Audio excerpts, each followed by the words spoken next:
Restons debout un instant pour prier. Maintenant, courbons la tête. Notre Père Céleste, nous estimons que c'est un très grand privilège pour nous d'être ici parmi les sauvés et de pouvoir chanter ce vieux et glorieux cantique de l'Église. Seigneur, je crois. De voir que d'âge en âge, la foi de nos pères est toujours vivante dans le cœur de ses enfants. Et comme le cantique vient de nous le dire, nous sommes en chemin vers le pays de Canaan. Père, ce soir, nous prions pour que s'il y en a ici qui n'ont pas encore pris cette décision, qui n'en sont pas venus au point où ils peuvent simplement croire la parole, je prie que ce soit le soir où ils prendront la décision finale d'accepter Christ comme leur sauveur, afin d'être remplis de son esprit. Nous te remercions pour ce groupe qu'on appelle les hommes d'affaires du plein évangile, pour leur prise de position en faveur de ce qui est juste. Nous sommes heureux de savoir qu'il y a dans notre pays des hommes dans le monde des affaires qui prennent le temps de te servir et de parler aux autres, qui dépensent leur argent et consacrent du temps le long du chemin afin d'aider les autres à devenir citoyens du royaume de Dieu. Nous te remercions pour nos frères ministres qui sont ici ce soir, ceux-là qui tiennent le flambeau pour montrer à ce monde enténébré qu'il y a un chemin qui mène à la gloire. Merci pour chaque membre de l'Église du Dieu vivant. Et pour tous ceux qui sont venus, Seigneur, les nouveaux venus, alors que nous nous proposons d'ouvrir la parole, nous te prions maintenant de la dispenser aux gens selon nos besoins. Et quand le service sera terminé ce soir, et que nous rentrerons à la maison, puisse-t-il y avoir de nouveaux-nés dans le royaume? Ou peut-être y a-t-il des gens ici ce soir, Seigneur, qui sont très malades et qui ont besoin de la touche du grand médecin. Puisse-t-il la recevoir ce soir? Accorde-le, Seigneur. Et nous te donnerons humblement la louange, car c'est au nom de Jésus, ton Fils, que nous le demandons. Amen.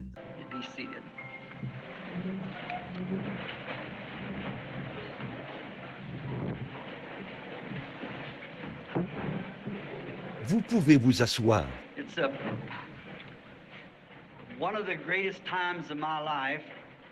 Ceci, c'est l'un des plus grands moments de ma vie, quand je me tiens devant des gens pour parler de la joie de ma vie, Jésus-Christ, de ce qu'il représente pour moi,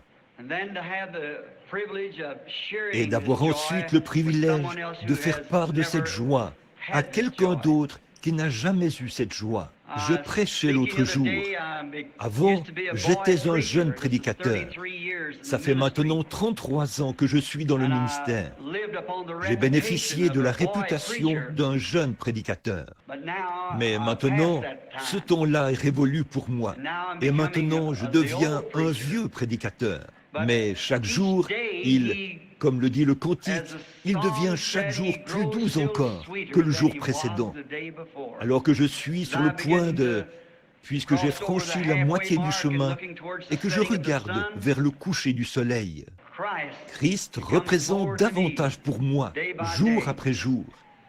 Et quand j'ai un privilège comme celui-ci, de me tenir devant les hommes d'affaires et les femmes de différentes communautés, et de leur parler de quelque chose qui compte plus pour eux que n'importe quoi au monde, c'est-à-dire la vie éternelle. Pour moi, il n'y a rien auquel je puisse penser qui soit plus grand que la vie éternelle. Quand on est jeune, on pense eh bien, en tant que garçon, on joue à la toupie. Et en tant que petite fille, on découpe des poupées en papier. Après un certain temps, on cherche à avoir de l'instruction. Ensuite, on se demande qui épouser, la fille aux yeux bruns ou celle aux yeux bleus. Puis, il faut payer la maison, il faut éduquer les enfants. Alors, où en est-on? Mais je suis si heureux qu'il y ait quelque chose de réel, Une fois que tout cela est terminé, alors vous arrivez à quelque chose qui compte plus que ces autres choses. En fait, ces choses-là comptent, elles sont essentielles. Ça compte vraiment de savoir qui sera la mère de nos, ou le père de nos enfants, ce qu'il en sera de notre foyer et tout, l'éducation des enfants. Mais même tout cela aura une fin. Ça passe. Mais la vie éternelle, c'est la plus grande chose que je connaisse. Cela me donnait de la satisfaction quand j'étais un jeune garçon. Cela me donne de la satisfaction maintenant, alors que je suis un homme d'âge mûr. Et je suis certain que quand les rideaux seront tirés autour de ma vie, je serai heureux d'aller rencontrer celui pour qui j'ai vécu. Maintenant, ceci s'adresse à frère Tony, le président de ce chapitre ici. Je suis heureux d'être ici, dans la communion fraternelle, avec lui ce soir, et avec frère Carl Williams et d'autres cadres ou d'autres représentants de ce chapitre, et avec vous tous qui êtes venus nous visiter. Nous sommes heureux d'être ici. Une fois, je prêchais, je crois que c'était à Little Rock, dans l'Arkansas, à l'auditorium Robinson Memorial. Et il y avait là un homme qui avait été guéri. Il avait marché avec des béquilles pendant plusieurs années. Il s'installait dans la rue pour vendre des crayons. Et il pouvait, tout déformé. Ses membres étaient paralysés. Il se déplaçait. Les gens avaient vraiment pitié de lui. Un soir, il est venu à la réunion. Il a obtenu une carte de prière. Il est venu dans la ligne de prière et il a été guéri.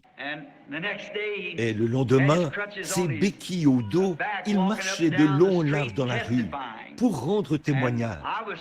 J'essayais de prêcher et au bout d'un moment, il s'est levé et a dit, « Frère Branham, a-t-il dit, je suis un peu perdu. » Il a dit, « Quand je vous ai entendu prêcher, a-t-il dit, je me disais que vous étiez un Nazaréen. » C'est ce qu'il était. Puis il a dit, par la suite, j'ai vu qu'il y avait beaucoup de pentecôtistes dans l'auditoire, a-t-il dit. Et quelqu'un a dit que vous étiez pentecôtiste. Puis, je vous ai entendu dire que vous étiez baptiste, ou que vous aviez été ordonné dans l'église baptiste. Il a dit, je suis vraiment confus. Quelle est votre appartenance? J'ai dit, oh, c'est facile. Je suis un baptiste, nazaréen, pentecôtiste. Alors, c'est tout ça mis ensemble. Quand je me suis retrouvé parmi les pentecôtistes, il y a quelques années, c'était dû au fait que le Seigneur m'avait envoyé vers eux, quand il m'a donné le mandat de prier pour ces enfants malades. Et ma propre église dénominationnelle, que je fréquentais à cette époque, ne croyait pas beaucoup à la prière pour les malades ou à la guérison divine. Cela leur était étranger. Ils m'ont dit que j'étais devenu un exalté. Eh bien, peut-être que je suis devenu un exalté. Je ne sais pas. Mais je suis vraiment heureux, peu importe ce que je suis. Quelqu'un a dit que j'avais perdu la tête. J'ai dit, alors laissez-moi tranquille, parce que je suis plus heureux comme ça que comme j'étais avant. Alors je me sens bien comme ça, et c'est une joie ineffable. Mais quand je suis venu parmi les pentecôtistes, je pensais qu'il n'y en avait qu'un seul groupe. Par la suite, j'ai découvert qu'il y avait parmi eux de très nombreux groupes séparés les uns des autres, comme on en voyait dans l'église baptiste d'où je venais. Alors, je ne voulais pas prendre parti pour quelque groupe que ce soit. Je me suis efforcé de me placer entre tous et de leur dire « Nous sommes frères ». Voyez, et c'est cette attitude que j'ai conservée depuis ce temps-là. Voir la grande Église du Dieu vivant unie dans la foi, dans la prière et dans l'effort. Et alors, quand les hommes d'affaires du plein évangile ont mis sur pied leur organisme, car ils ne sont pas une organisation, ils sont un organisme, cela a permis d'accepter tous les groupes, et cela m'a donné une tribune, et ils m'ont pris sous leur aile. Et je suis très reconnaissant d'avoir l'occasion de prendre la parole devant les hommes d'affaires chrétiens, parce que là, je peux exprimer ce que je crois à tous les groupes au même moment. Et cela a été quelque chose de grandiose pour moi. Je fais partie d'une seule organisation, les hommes d'affaires du plein évangile. Et pour ce faire, il y a maintenant en Afrique, où nous prévoyons aller d'un moment à l'autre, là-bas en Afrique du Sud, où le Seigneur nous a donné l'une des réunions les plus glorieuses qu'il nous ait jamais données, je pense, là, en Afrique du Sud, où nous avons vu 30 000 purs indigènes recevoir Christ comme leur sauveur en un seul après-midi lors d'un service. On en avait dénombré 30 000. Le lendemain matin, Sidney Smith, le maire de Durban, qui avait été à cette réunion, m'a téléphoné. Il y avait eu environ 200 000 personnes au stade ou à l'hippodrome. Et il a dit, allez à votre fenêtre et regardez par la fenêtre. Et 7 camions remplis sont passés. Et ces gros camions anglais, qui étaient presque l'équivalent de cette pièce d'un bout à l'autre, étaient remplis de béquilles, de fauteuils roulants et des choses qui avaient servi de civière aux gens la veille. Et des gens marchaient derrière les camions chantant, les mains en l'air, le cantique que vous avez chanté il y a quelques instants. Crois seulement, tout est possible. Et mon cœur, j'ai dit, Seigneur, ce jour sera pour moi un jour mémorable. Et les quelques jours, le jour, j'étais censé y passer 3 jours. Et c'est là-bas que je repars maintenant. Et là, pendant ces 3 jours, je ne sais vraiment pas tout ce qui s'y est produit. Tout est parti d'un seul miracle que le Seigneur a opéré sur l'estrade. Un garçon qui marchait à 4 pattes, comme un chien, a été ramené à son bon sens et il s'est mis à marcher normalement devant les gens. La veille, on avait dû placer des grilles pour séparer ces gens, parce qu'il y avait une guerre entre les tribus. Et maintenant, la paix régnait parmi eux. Ils marchaient les bras les uns autour des autres, en chantant « Crois seulement ». Tout est possible. Je vous le dis, le bon vieil évangile, même dans sa simplicité, n'a jamais perdu sa puissance quand on le prêche dans la simplicité de la résurrection de Christ. Et cela est plus cher pour moi jour après jour. Et si vous êtes un homme d'affaires ici ce soir, et que vous n'avez jamais fait partie d'une quelconque association des hommes d'affaires, permettez-moi de vous recommander ces hommes d'affaires du plein évangile. Vous n'avez pas à faire partie d'une église, ou quelle que soit l'église dont vous faites partie. C'est parfaitement en ordre. Ça s'appelle les hommes d'affaires du plein évangile. Mais nul besoin d'être un homme du plein évangile pour en faire partie. Les méthodistes, les baptistes, les luthériens, les presbytériens, même les prêtres catholiques, peu importe qui ils sont. Vous savez, je crois que Jacob avait creusé un puits et les Philistins l'en avaient chassé. Je crois qu'il avait donné à ce puits le nom de Malice, ou quelque chose de ce genre. Il en avait creusé un autre, et on l'en avait chassé. Il lui avait donné le nom de Querelle. Et ils en avaient creusé un troisième. Puis il a dit, il y a de la place pour nous tous. Alors je pense que c'est ça. Il y a de la place pour nous tous ici. Et nous serions heureux que vous qui êtes ici, dans la région de Tucson, veniez communier avec nous. Et puis, n'oubliez pas les réunions qui auront lieu à Phoenix. Bon, je sais que nous ne sommes pas censés faire des annonces ici à l'estrade, parce que nous en avons fait une règle. Mais étant donné que tout cela concerne les hommes d'affaires du plein évangile, je suis censé prêcher et prier pour les malades 4 jours avant les réunions au Ramadan, en décembre prochain. En janvier, du 19 au 23, 4 jours. Je commencerai le 19, n'est-ce pas? Je commencerai le 19 et j'aurai une série de réunions de 4 jours. Quant à vous qui êtes de Tucson, dimanche soir prochain, je prierai pour les malades là-bas, à l'église des Assemblées de Dieu à Grant Way, chez frère Arnold Mack. Si quelqu'un est malade et qu'il aimerait venir, je serai là-bas pour prêcher, si le Seigneur le veut, dimanche soir prochain, et je prierai pour les malades. Et maintenant, puissent les bénédictions de Dieu reposer sur vous. Si vous avez votre Bible, j'aimerais aborder rapidement la parole, parce que je sais que beaucoup d'entre vous travaillent demain. Je vous parlerai ce soir en m'appuyant sur un passage de l'Écriture que je veux lire dans l'Épître aux Romains. Romains chapitre 8. Nous voulons commencer au verset 28 et lire jusqu'au verset 32 inclusivement. Romains 8, 28. Nous savons du reste que toutes choses concourent au bien de ceux qui aiment Dieu, de ceux qui sont appelés selon son dessein. Car ceux qu'il a connus d'avance, il les a aussi prédestinés à être semblables à l'image de son Fils, afin que son Fils fût le premier-né entre plusieurs frères. Et ceux qu'il a prédestinés, il les a aussi appelés. Et ceux qu'il a appelés, il les a aussi justifiés. Et à ceux qu'il a justifiés, il les a aussi glorifiés. Que dirons-nous donc à l'égard de ces choses? Si Dieu est pour nous, qui sera contre nous?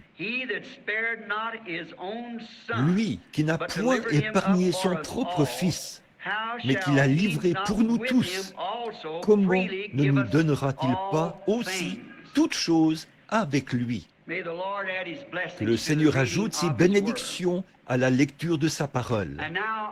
Maintenant, le sujet dont je veux parler ce soir, c'est le pardon. La Bible dit ici ce soir qu'il nous a donné toutes choses. Eh bien, nous ne pourrions certainement pas parler de toutes choses, mais nous prendrons une chose qu'il nous a donnée, en l'occurrence, le pardon. Et je pense que c'est un mot glorieux, être pardonné. Parce que nous sommes tous coupables de péché. Nous avons tous péché et sommes privés de la gloire de Dieu. Et Dieu, par son Fils, nous a pardonné cette culpabilité de nos iniquités et de nos péchés. Et le pardon me rappelle une histoire que j'ai lue une fois, quelque chose qui s'est passé pendant la guerre d'indépendance, je crois. Il y était question d'un homme, un soldat, un fantassin, qui avait fait quelque chose qui était... Le tribunal l'avait reconnu coupable et condamné à être fusillé. Je crois qu'il avait déserté son poste au moment du combat. Et il allait être tué par un peloton d'exécution. Et un homme l'a tellement pris en pitié qu'il a fini par se frayer un chemin jusqu'au grand président Lincoln. Lincoln, qui était un chrétien, un homme formidable. On dit qu'il se trouvait dans son carrosse quand le messager l'a rencontré. Cet homme est tombé sur ses genoux et a dit « Monsieur Lincoln, président des États-Unis, cher monsieur, a-t-il dit, j'implore votre miséricorde pour quelqu'un sachant que vous êtes chrétien et que vous avez de la compassion pour ceux qui sont abattus. » Il a dit, mon ami était à son poste, là où il avait été affecté. Mais quand les balles sifflaient et que les canons grondaient, il a pris peur et il a quitté son poste. Monsieur Lincoln, ce n'était pas son intention. C'est un homme bon. Et là, dans une semaine, il sera tué par un peloton d'exécution. Il n'y a aucun moyen de le sauver, sauf si vous le graciez. Monsieur Lincoln, les larmes aux yeux, a sorti un morceau de papier de son porte-document et il y a écrit « Moi, Abraham Lincoln, je gracie cet homme de telles choses. Il ne doit pas mourir. » Et il y a posé sa signature. Et cet homme lui a souhaité que les bénédictions de Dieu reposent sur lui. Il est retourné à la prison et a dit à son ami, « J'ai obtenu ton pardon. » Il a sorti le bout de papier sur lequel c'était écrit et il le lui a montré. Le condamné a dit, « Ne te moque pas de moi. Je suis sur le point de mourir.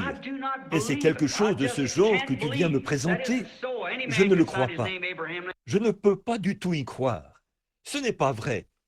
N'importe qui peut signer en écrivant le nom Abraham Lincoln. » Il a dit, « Mais ceci, c'est bien la signature du président. » Il a dit, « Tu es pardonné. » Il s'est tourné et est parti. Cet homme est mort sous les balles du peloton d'exécution. Et pourtant, voici une libération ordonnée par Abraham Lincoln, le président des États-Unis, pour la remise en liberté de cet homme. Mais il a été fusillé. Donc, l'affaire avait été portée devant les cours fédérales. Et voici l'arrêt qui avait été rendu. Un pardon n'est pas un pardon à moins d'être accepté en tant que pardon. Donc, ce que j'ai lu ce soir, que Dieu nous donne toutes choses et qu'il nous donne le pardon, c'est un pardon pour ceux qui veulent accepter la parole de Dieu en tant que pardon. Mais juste la lire, ça pour nous, ça ne veut pas dire qu'on est pardonné. Ce que ça veut dire, c'est que vous devez l'accepter en tant que votre pardon. Le fait que Dieu a donné son Fils pour qu'il meure à votre place. Et là, c'est un pardon. Libéré de la culpabilité. Voilà ce sur quoi nous voulons baser notre réflexion. Un pardon qui vient de Dieu est une libération de la culpabilité. Il ne s'agit pas de changer de direction en embrassant une doctrine psychologique quelconque, ce qui pourrait, d'une certaine façon, vous donner l'impression que vous avez fait quelque chose de bien, du fait d'avoir adhéré à l'Église ou adopté un certain credo. Mais il s'agit d'une libération de votre culpabilité par la puissance du calvaire. Quelque chose vous a libéré. Il n'y a plus de culpabilité. La Bible dit dans Romains 5, 1, je crois, « Il n'y a donc maintenant aucune condamnation pour ceux qui sont en Jésus-Christ, qui marchent non selon la chair, mais selon l'esprit. » Une fois qu'un homme est libéré du péché, un homme ou une femme, alors il n'y a plus aucun désir dans son cœur de marcher selon le train de ce monde. Il a reçu gratuitement son pardon. Il devient une nouvelle créature en Jésus-Christ. Il s'affectionne alors aux choses d'en haut, où Christ est assis à la droite de Dieu. Il a été gracieusement libéré. Il n'a pas besoin qu'un prêtre le lui dise ou qu'un ministre le lui dise. Et c'est lui-même qu'il a reçu son pardon parce qu'il l'a accepté en ayant recours au moyen par lequel Dieu le lui a envoyé, Jésus-Christ. Quel bien cela fait d'être libéré du péché. On m'a raconté que lorsque la proclamation d'émancipation avait été signée en faveur des esclaves du Sud, il y a bien des années, le moment qui avait été fixé pour leur affranchissement était le lever du soleil d'un certain matin. Ils étaient tous sortis des plantations et beaucoup de jeunes hommes sont montés jusqu'au sommet de la montagne parce que là, ils seraient les premiers à voir le lever du soleil. Et les hommes plus âgés se trouvaient un peu plus bas et les femmes et les enfants au pied de la montagne. Et bien longtemps avant l'aube, ils attendaient. En effet, les coups de fouet de l'esclavage et les dures épreuves avaient rempli leur vie de tristesse. Alors, ils attendaient avec impatience ce jour où ils allaient être graciés. Voici ce que déclarait la proclamation d'émancipation. À partir de tel jour, au lever du soleil, ils seront affranchis. Ils désiraient ardemment voir cette heure où le soleil se lèverait. Ils avaient tellement hâte qu'ils avaient gravi les montagnes. Oh, si seulement les pécheurs ce soir pouvaient désirer vivement savoir qu'ils sont pardonnés. Vous êtes pardonnés à l'instant même où vous acceptez Jésus-Christ comme votre sauveur. C'est alors que vous êtes pardonnés. On dit que les jeunes hommes étaient là à attendre. Et dès que le soleil a commencé à briller à l'est, ils ont poussé des cris en direction des plus âgés. Nous sommes affranchis. Et à leur tour, les plus âgés ont poussé des cris en direction des femmes et des enfants. Nous sommes affranchis. Nous sommes affranchis.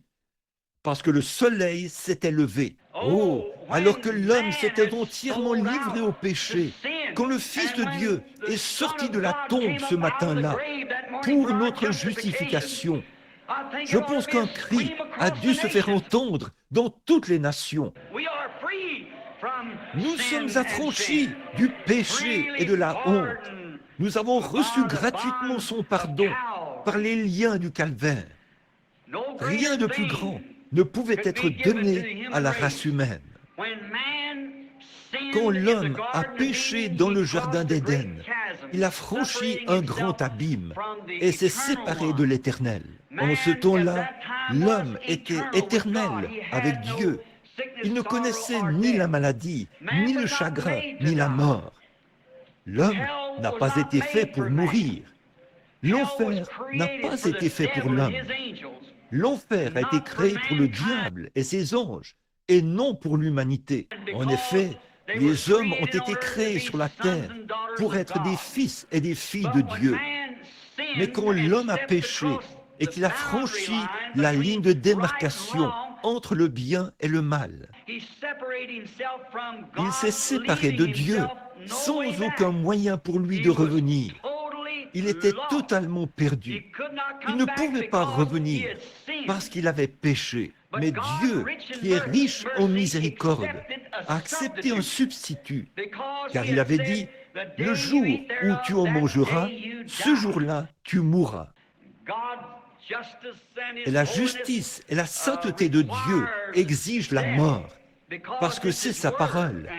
Il doit tenir sa parole pour être Dieu. Ainsi donc, malgré l'amour qu'il avait pour la race humaine, il a dû les regarder se séparer de lui, de la communion qu'il avait avec ses enfants dans le jardin d'Éden. Et tout ce temps, il a dû vivre dans cet état de chagrin, parce que sa parole dit, « Le jour où tu en mangeras, ce jour-là, tu mourras. » Alors, nous pouvons nous appuyer sur le fait que tout ce que Dieu dit est vrai. Cela doit s'accomplir.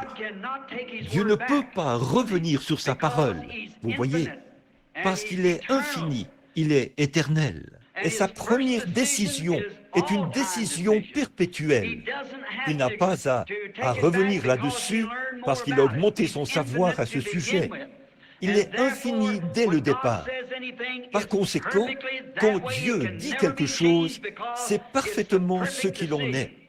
Ça ne peut jamais être changé, parce que c'est la décision parfaite. Et alors, la manière dont Dieu agit sur les sujets qui acceptent sa décision sera pour toujours la manière dont il agira sur tous les autres sujets qui accepteront sa décision de cette manière-là. Par conséquent, s'il a pourvu d'un moyen pour que l'homme soit sauvé, le premier moyen qu'il aura pourvu restera à jamais le même. Et si Dieu a promis aux malades qu'il sera guéri à condition d'avoir la foi pour y croire, ça restera à jamais ainsi. Il ne peut pas revenir là-dessus. Voyez, il doit toujours rester le même. Eh bien, au jardin d'Éden, Dieu a accepté un substitut pour l'homme au moyen d'un sacrifice sanglant. Il fallait que ce soit du sang pour payer le prix. Et il en a toujours été ainsi. Aucun autre moyen, ou quoi que ce soit d'autre, ne l'a jamais remplacé. C'était du sang. Le seul moyen pour Dieu de recevoir de nouveau ses enfants, c'est par ce substitut de sang. Aucun autre prix ne peut être payé. Rien d'autre ne fera l'affaire. La première décision de Dieu est toujours parfaite et elle est éternelle. Et nous savons que c'est vrai, parce que Dieu ne peut pas mentir et il ne peut pas revenir sur sa parole. Depuis ce moment-là, c'est le seul moyen et le seul lieu où Dieu entre en communion avec l'homme. Bon, le sujet c'était, or, le mot « mort » veut dire la séparation. Quand nous mourons de ce côté-ci, ça ne veut pas dire, notre mort physique ne veut pas dire que nous sommes morts. Jésus a dit, « Celui qui croit en moi vivra, quand même il serait mort. Quiconque vit et croit en moi ne mourra jamais. » Or, cette mort dont il est question ici, c'est la séparation d'avec la présence de Dieu. Mais la mort physique que nous devons connaître ici, ce n'est toutefois pas la mort. Nous sommes encore dans la présence de Dieu. Nous passons de cet endroit-ci à un endroit plus proche de lui, dans sa présence. Ce que nous appelons la mort, ce n'est pas la mort tel que nous l'appelons ici. Souvenez-vous, il a dit au sujet de la jeune fille qui était morte, la fille de Jairus, elle n'est pas morte, mais elle dort. Et ils se sont moqués de lui, parce que pour eux, elle était morte. C'était leur langage à eux, elle est morte. Mais Jésus a dit, elle dort. Il est allé la réveiller, et elle est revenue à la vie. Eh bien, depuis Adam jusqu'à ce jour, l'homme essaie de fabriquer son propre substitut. Il fait tout son possible pour produire quelque chose d'un peu mieux que ce que Dieu avait fait en ce temps-là. Et c'est simplement naturel chez l'homme. L'homme cherche toujours à améliorer quelque chose, à le faire autrement. Il veut injecter ses propres idées dans le plan de Dieu. Et c'est pour ça que nous sommes séparés ce soir, nous, les chrétiens du monde, par des barrières dénominationnelles. Nous, cela se produit parce que l'homme a injecté sa propre idée dans le plan de Dieu. Depuis Adam jusqu'à ce jour, comme je l'ai dit, il en a été ainsi. Dans le jardin d'Éden, Adam a exprimé la pensée de l'homme quand il s'est fait une ceinture de feuilles de figuier pour se tenir devant Dieu. C'est quelque chose qu'il a fabriqué lui-même. Et après les feuilles de figuier, il a essayé l'instruction, les tours, les villes, les idoles, la civilisation, la dénomination. Mais cela n'a rien changé à l'affaire. C'est uniquement sous le sang que Dieu accepte ces sujets. C'est tout. L'instruction a totalement échoué.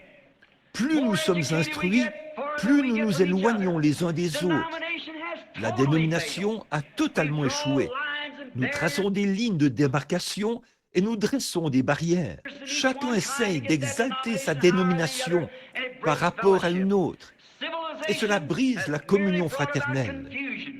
Tout ce que la civilisation a produit, c'est la confusion. Les villes, les tours, et que sais-je encore, toutes ces choses ont échoué.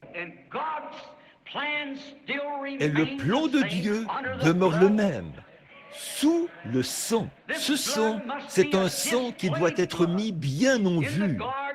Dans le jardin, autrefois, ou plutôt à l'époque d'Israël, quand il fallait qu'Israël tue l'agneau et mette le sang sur le linteau et sur le montant de la porte, c'est ce que Dieu avait exigé. Et il fallait que ce signe soit là, peu importe ce qu'était la situation de chacun.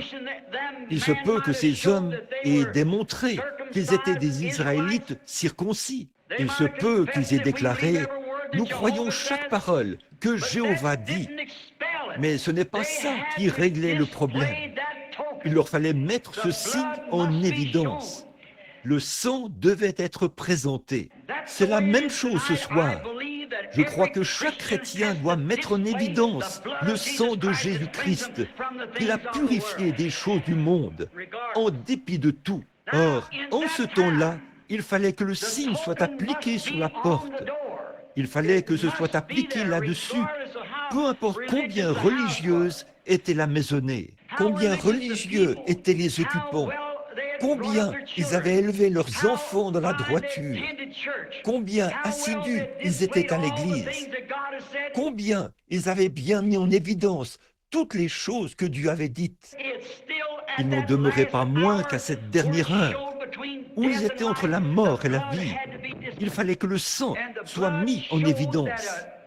Et le sang montrait qu'un substitut innocent avait été accepté à la place de l'adorateur. Et les composants chimiques du sang, le sang rouge était en soi le signe sur la porte, montrant que cette maison était en sécurité, qu'elle était sous le sang. Et ça, c'était un type. Maintenant, en ces derniers jours, nous arrivons une fois de plus à l'heure où Dieu délivrera son Église. Je crois cela. Et aussi sûr que ce sang devait servir de commémoration, il en est de même du signe. Il est exigé aujourd'hui. Alors, eh bien, on ne pourrait pas prendre les composants chimiques du sang du Seigneur Jésus et les appliquer sur la porte de chaque cœur. Mais voyez-vous, en ce temps-là, un animal mourait, et c'était un agneau. Et pour montrer que l'animal était mort, son sang était appliqué sur la porte. Or, la vie qui était dans l'animal ne pouvait pas venir sur l'adorateur, parce que l'animal n'a pas d'âme. Ainsi, la vie qui était dans l'animal ne pouvait pas venir sur l'adorateur. Mais aujourd'hui, le sang du propre Fils de Dieu a été versé au calvaire pour notre pardon et notre libération. Et la vie qui était dans ce sang, c'était Dieu lui-même. Et le Saint-Esprit revient sur son Église, sur son croyant. Et en ces derniers jours, c'est un signe qu'il passera par-dessus l'homme ou la femme qui a accepté la mort de Jésus-Christ comme son substitut. Et le Saint-Esprit rend témoignage. Vous pourriez dire, je l'ai accepté. Si vous vivez encore dans le monde, si vous continuez de vivre comme le monde, alors il n'y a aucune preuve que cette vie était pour vous, tant que cette preuve du Saint-Esprit n'a pas pénétré dans votre vie. Voici l'exigence de Dieu que tout homme ou toute femme doit avoir, cette preuve qui lui servira de signe en ce dernier jour. Quand je verrai le sang, Jésus a dit, en vérité, je vous le dis, si un homme ne naît de nouveau, s'il ne naît d'eau et d'esprit, il n'entrera point dans le royaume. Par conséquent, cela a toujours été le programme de Dieu, le sang. C'était du sang dans l'Ancien Testament. C'était le sang dans le Nouveau Testament. Dans l'Ancien Testament, c'était les composants chimiques, ce qui était un type de la vie à venir. Cela montrait qu'un substitut avait été offert, mais l'adorateur repartait avec la même mauvaise conscience qu'il avait au moment où il était entré pour offrir son agneau. Mais cette fois-ci, celui qui rend ce culte, étant une fois purifié du péché, n'en a plus aucune conscience. Cette chose-là est morte, c'est terminé. Et vous êtes passé de la mort à la vie. Et vous êtes de nouveau vivant en Jésus-Christ, ayant en vous la vie éternelle. Et le Saint-Esprit demeure en vous. Et il produit de nouveau la vie de Jésus-Christ. Car la Bible dit, dans Hébreux 13:8, il est le même, hier, aujourd'hui et éternellement. Dieu attend l'heure où il verra son Église arriver là, peu importe la dénomination, peu importe les credos, la couleur ou quoi que ce soit d'autre. Cette heure où son Église entière arrivera là où ils mettront en évidence le signe de la mort de Jésus-Christ. Encore un peu de temps, a-t-il dit, et le monde ne me verra plus, mais vous me verrez, parce que je vis. Vous vivez aussi. Je serai avec vous et même en vous jusqu'à la fin du monde. Jésus-Christ, le même hier, aujourd'hui et éternellement. Je rencontre parfois des chrétiens qui prétendent être de saints hommes et de saintes femmes de Dieu. Ils ont honte de rendre témoignage. Ils ont honte de dire Amen. Ils ont honte de chanter les cantiques de Sion. Ils ont honte partout. J'aime bien me retrouver parmi des gens qui n'ont pas honte de l'évangile de Jésus-Christ. Même si cela semble être une hérésie, ils n'ont pourtant pas honte. Quelque chose est arrivé et cela compte plus que la vie pour eux. C'est la vie éternelle, parce qu'ils ont accepté le substitut de Dieu. J'aime ce genre de chant. Bon, j'étais là, en arrière, à prier pour certaines personnes qu'on avait amenées il y a quelques instants. Ce service n'est pas un service de prière, c'est juste pour la prédication. J'étais là, dans la pièce, et j'entendais les chants, le battement des mains, et nous nous demandons, et j'en ai même vu certains courir d'un bout à l'autre de la salle, et danser par l'esprit, comme on dit. La première fois, j'ai critiqué cela quand j'ai vu les pentecôtistes danser par l'esprit. Je me suis dit, qu'est-ce que c'est que ça? C'est probablement un tas d'absurdités. Puis je me suis mis à lire la Bible et j'ai découvert cela, le fait de danser par l'esprit. Le diable a imité cela et a propagé cela par le biais du rock'n'roll et toutes ces choses. Mais la vraie danse authentique vient de Dieu. C'est tout à fait exact. Et chaque fois, La danse représentait la victoire. Quand David a tué Goliath et que ce petit garçon au teint rosé est entré dans la ville, entraînant la tête de ce géant derrière lui, les gens sont sortis à sa rencontre en dansant.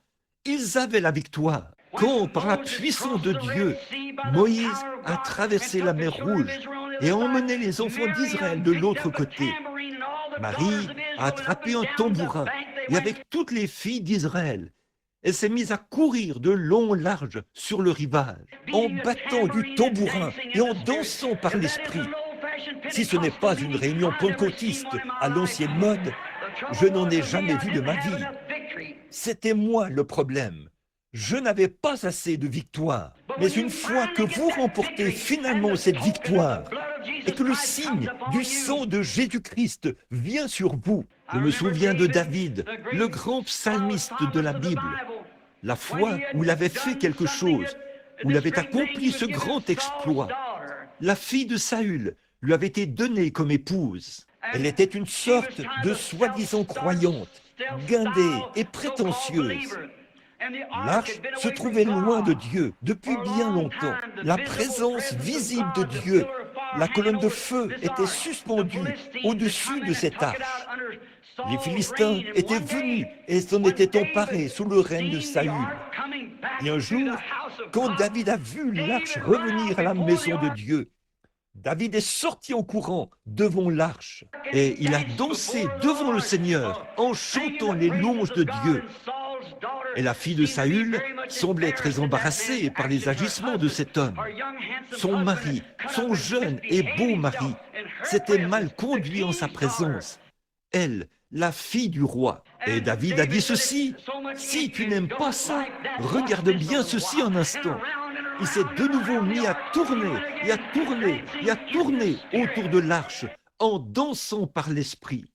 Elle était embarrassée et Dieu a frappé cette femme d'une malédiction. Oh, la victoire par le sang de Jésus-Christ, le signe de la résurrection de Christ. Sa vie se manifeste à travers son Église. Il n'y a pas d'autre moyen d'entrer en communion à moins d'être sous ce sang. Nos dénominations nous sépareront. Les unes diront « ça ne tient pas debout » et les autres diront ceci, cela ou autre chose. Notre modèle, c'est la Pentecôte. Personne ne pourra dire que, ou ne peut dire que l'Église n'a pas été inaugurée le jour de la Pentecôte. Et le même esprit qui est descendu sur eux ce jour-là, chaque fois dans la Bible, sans manquer. Quand le Saint-Esprit venait sur les gens, ils agissaient de la même manière. Permettez-moi de dire ceci, que dans les pays païens où j'ai eu la place, le privilège de me rendre et de voir de purs indigènes, dans les îles et chez les Hottentots, de les voir là-bas, où il fallait leur parler au moyen d'un interprète. De toute leur vie, ils n'avaient jamais entendu le nom de Jésus-Christ. Mais qu'on leur raconte l'histoire et qu'on leur demande de lever les mains et de recevoir Dieu. Et ils font la même chose que vous faites ici même, lorsque vous recevez le Saint-Esprit, ce qui prouve que c'est universel. C'est la puissance du Dieu Tout-Puissant, la manifestation de son signe appliqué sur ses enfants, qu'ils soient rouges, noirs, blancs ou quoi qu'ils soient. C'est le seul lieu où la communion est accordée.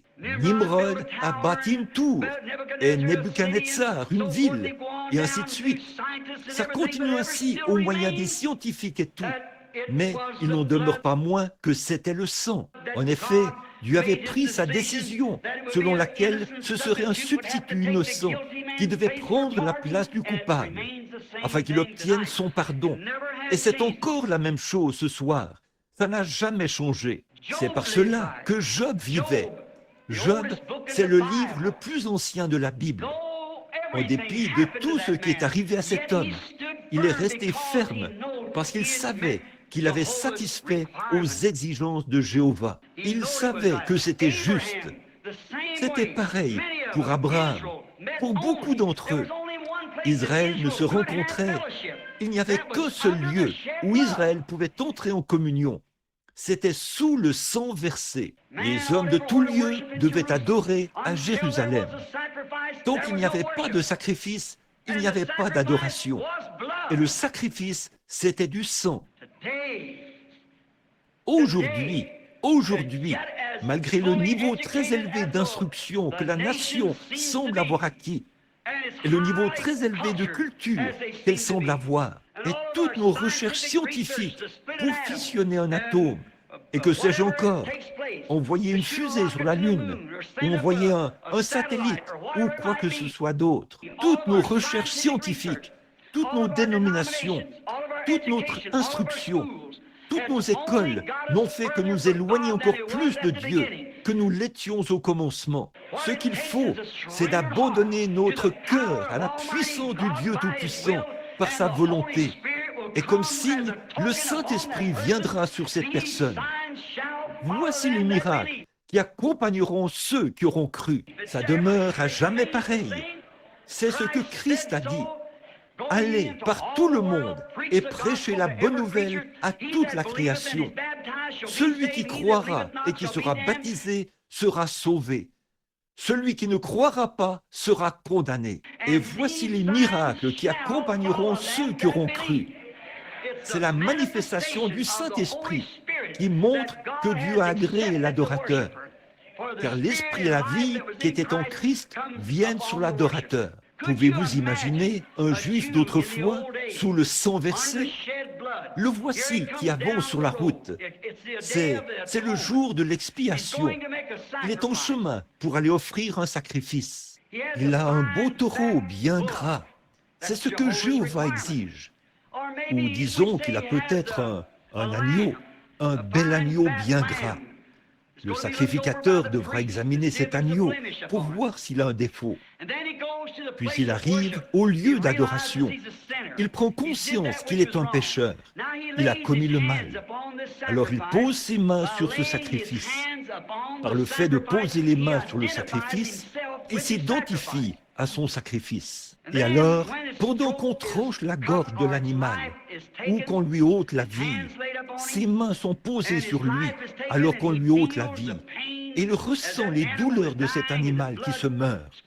Et son sang gicle sur ses mains. Il est conscient que cet animal est en train de mourir à sa place. À ce moment-là, il repart étant justifié, parce qu'il a fait exactement ce que Jéhovah avait exigé de lui. Et c'est la même chose pour les chrétiens aujourd'hui. Il ne s'agit pas de signer une carte pour dire que vous viendrez à l'école du dimanche tant de jours ou tant de dimanches par année. Il ne s'agit pas de prendre l'engagement d'arrêter de boire pendant 6 mois. Ce n'est pas de ça qu'il s'agit. Il s'agit de poser vos mains sur le sacrifice que Dieu a pourvu, son pardon, sur la tête de Jésus-Christ et de sentir sa chair être déchirée au calvaire. Et par la suite, de vous identifier à lui par le baptême, afin de montrer que, comme il est mort et ressuscité, de même, vous avez été ensevelis en son nom, afin de ressusciter en nouveauté de vie et de marcher comme une nouvelle créature en Christ. Si vous le faites avec sincérité, après avoir satisfait à ce commandement de Jéhovah, il a donc le sentiment d'être justifié. Or, le Juif pouvait être justifié parce qu'il avait fait ce que Jéhovah lui avait dit de faire. Finalement, c'était vrai. C'est ce que Jéhovah avait fait. C'est ce qu'il exigeait. Mais finalement, c'était devenu une tradition familiale. Une fois le jour de l'expiation arrivé, peut-être que ce Juif commettait le mal. Il se disait, eh bien, je crois que c'est le jour des expiations. Je ferais mieux d'y amener mon agneau. Vous voyez, c'était devenu une tradition familiale. Ils n'y allaient pas avec sincérité.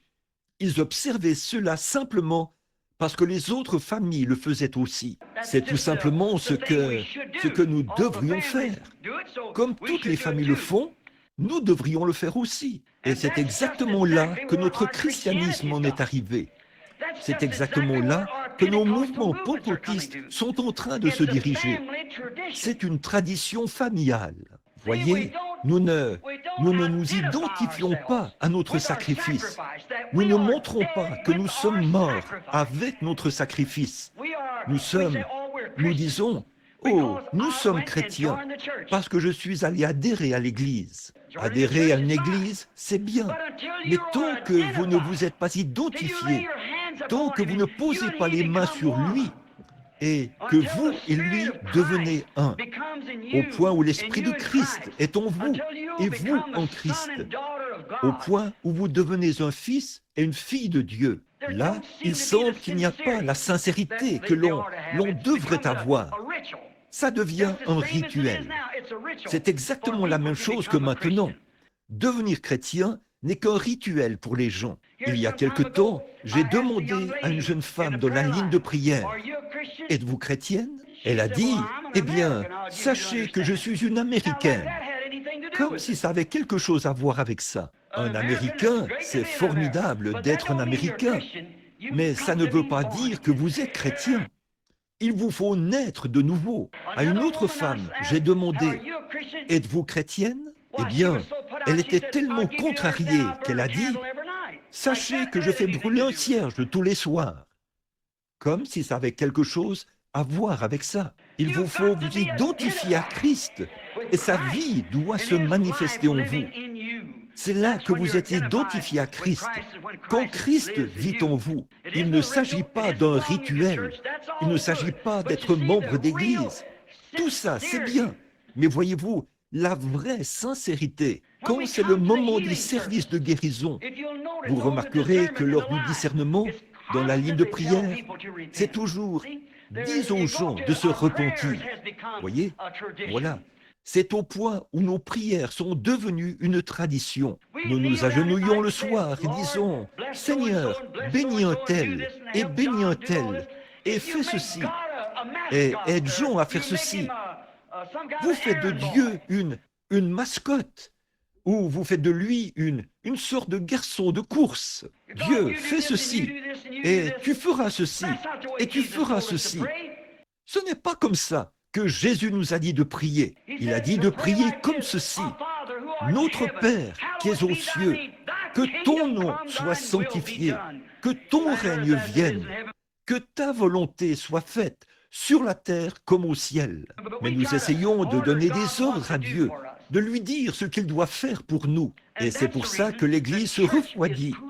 Voilà pourquoi le grand réveil qui vient de se produire dans le pays a fait entrer des millions de gens dans l'Église. C'est ça.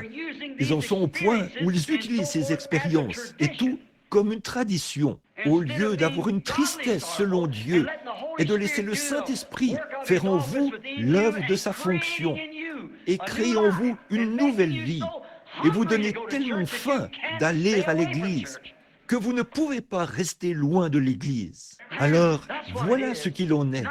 Il ne s'agit pas de signer des billets ou d'adhérer et tout. Il s'agit d'avoir en vous la vie de Christ qui vous donne l'ardent désir d'y aller. Il y a quelque chose en vous qui vous pousse à y aller. Comme je le disais, un jeune homme hier, lors d'une conversation, d'un petit entretien, j'ai dit, j'avais l'habitude de passer près d'une petite source quand j'étais garde-chasse dans l'Indiana. Et il y avait, c'est de tout temps la source la plus heureuse que j'ai vue de ma vie.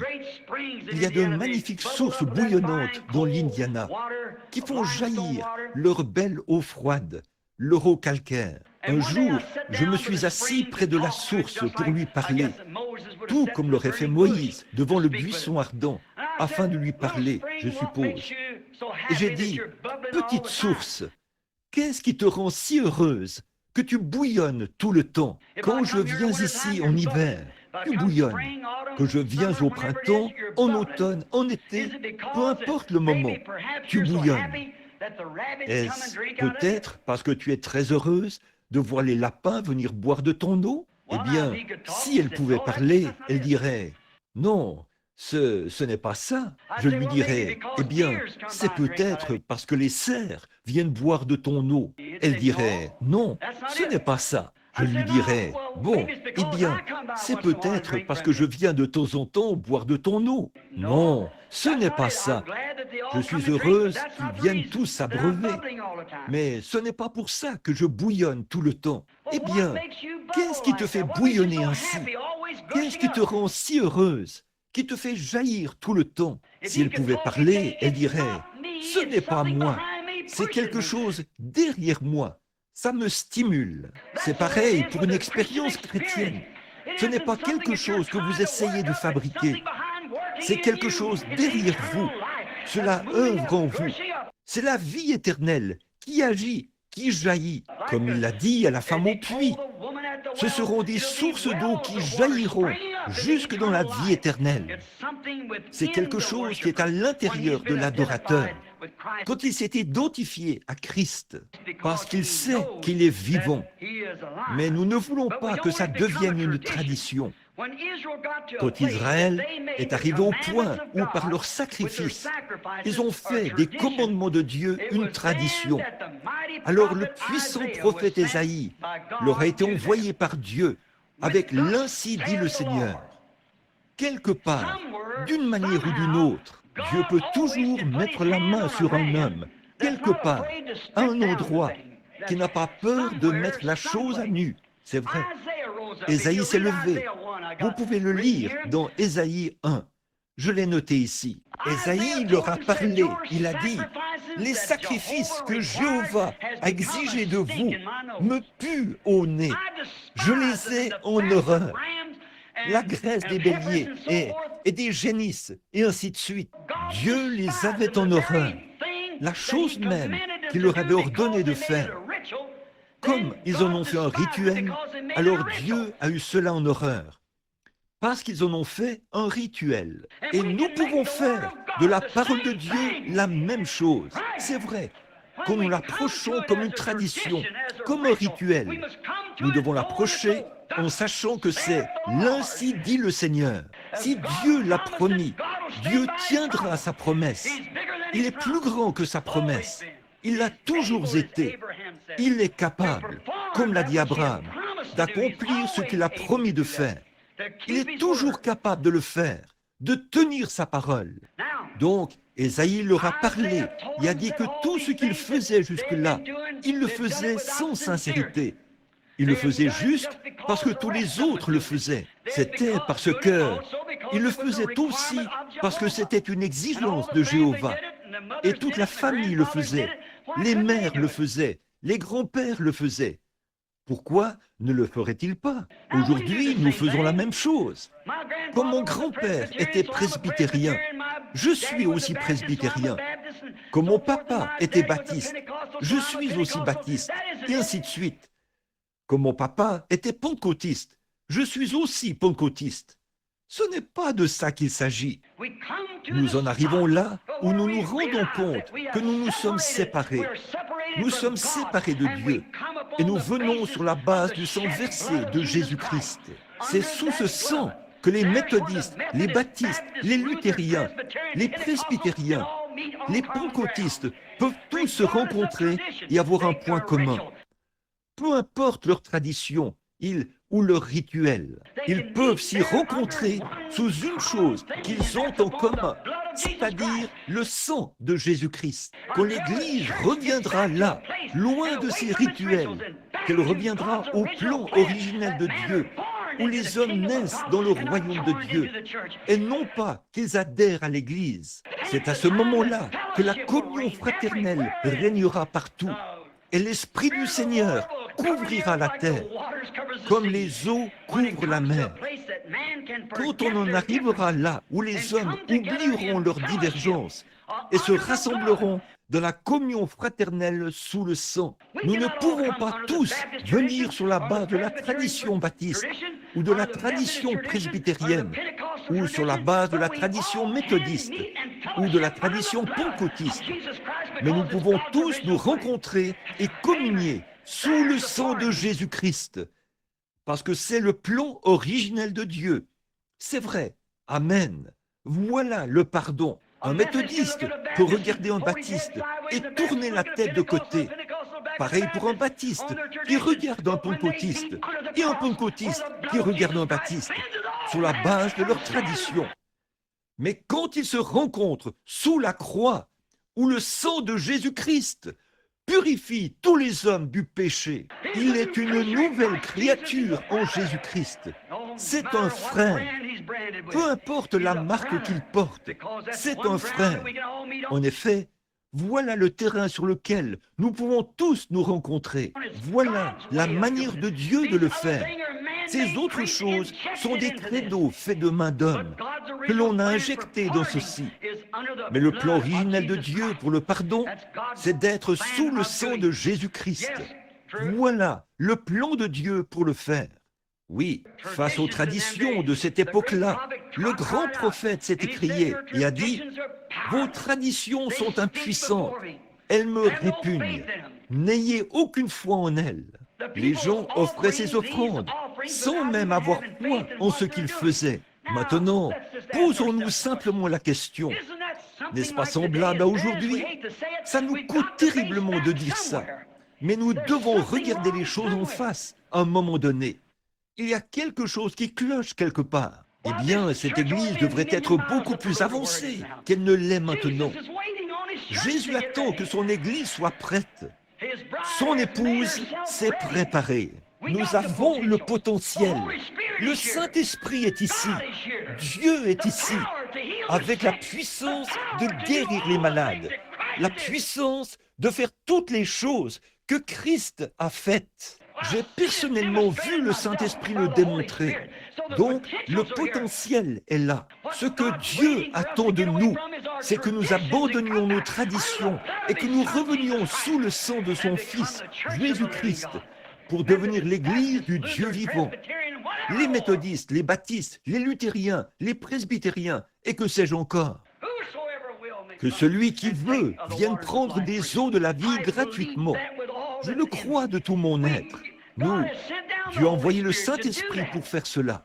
Mais nous nous approchons sans sincérité, par nos rituels, puisque c'est notre tradition, puisque c'est un rituel. Nous nous approchons sans sincérité, sans vraiment éprouver de la tristesse quant au péché. Je l'ai remarqué l'autre soir, lors de cette réunion très populaire de l'un de nos frères bien connus en Californie. Et à cette réunion, lorsque les gens s'avançaient, j'ai remarqué quelque chose parmi les jeunes, les adolescents. J'ai admiré le frère pour sa prise de position courageuse. N'importe qui le ferait. Si vous prenez position, si vous voyez la position qu'il a prise ces derniers jours, vous le ferez aussi. Et alors que je regardais ces gens s'avancer à l'autel pour prendre leurs décisions, les jeunes filles mâchaient du chewing-gum, les garçons se donnaient des coups de poing, les gens riaient. Ce n'est pas ça, être rempli de tristesse selon Dieu. Vous devez vous approcher avec conviction. Oh Dieu, envoie-nous un réveil pentecôtiste à l'ancienne mode, un réveil du Saint-Esprit qui mettra à nu le péché et amènera les hommes et les femmes à se sentir repris dans leur conscience. Il ne s'agit pas de dire « je vais retourner à l'église et renouveler mon engagement à la communion fraternelle. Je vais signer une carte. » C'est très bien, mais si vous devenez membre des francs-maçons, des Odd Fellows et tout le reste, vous aurez les mêmes résultats. Mais quand vous vous approchez au moyen de l'expiation de Dieu, qui procure le pardon par le sang de Jésus-Christ, vous devez être sincère avec vous-même.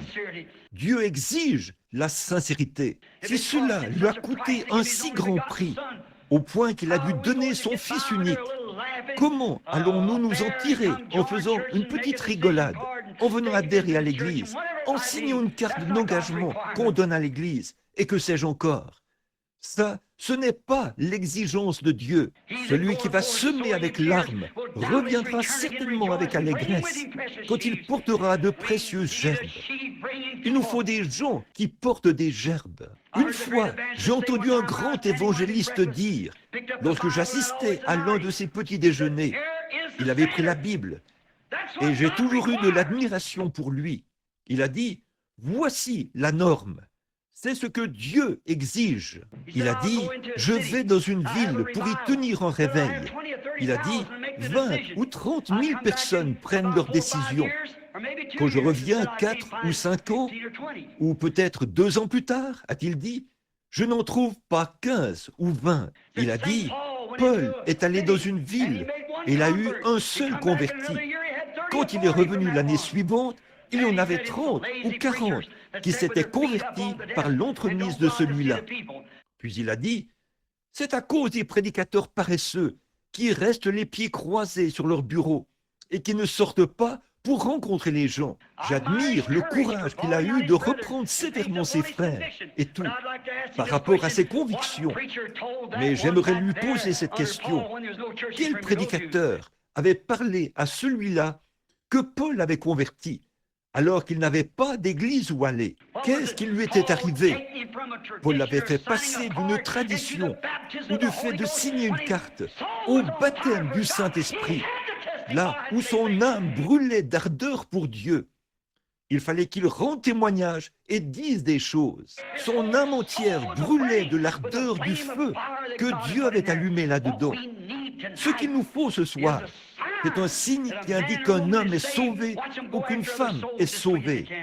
Alors vous les verrez aller à la recherche d'autres âmes à toute vitesse. On raconte qu'une fois, un barman, un petit garçon était venu lui dire « Monsieur le barman », il a dit « Oui, fiston », il a dit « Votre enseigne est tombée », il a dit « Eh bien, merci, fiston ».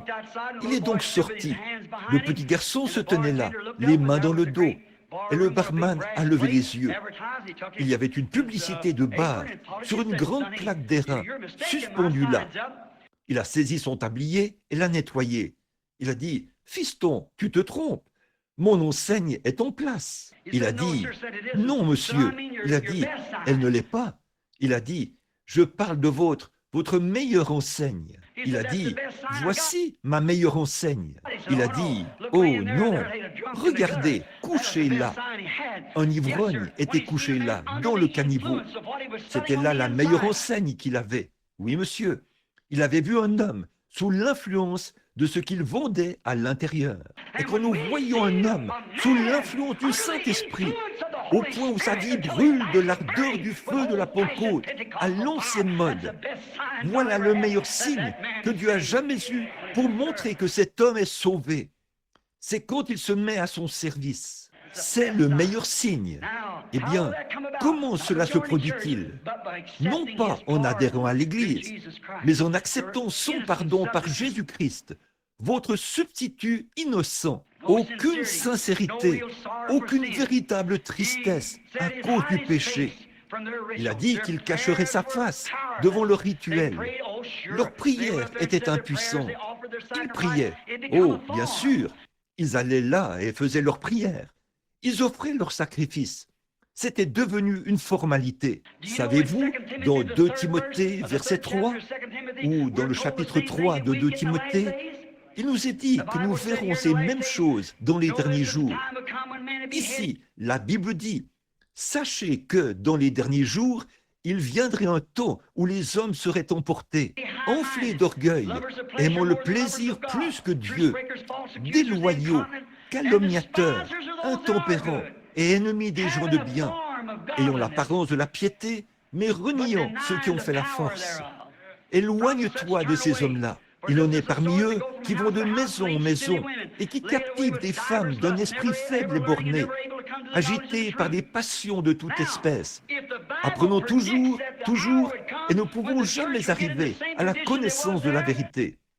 Maintenant, si la Bible prédit que l'heure viendra où l'Église embrassera la même tradition qui avait cours là-bas, leur rituel, voici qu'elle est de nouveau devenue une religion traditionnelle, impuissante. Oh, dit-on, c'étaient des communistes. Non, ils ne l'étaient pas. Ayant l'apparence de la piété, ils vont à l'église, ils adhèrent à l'église.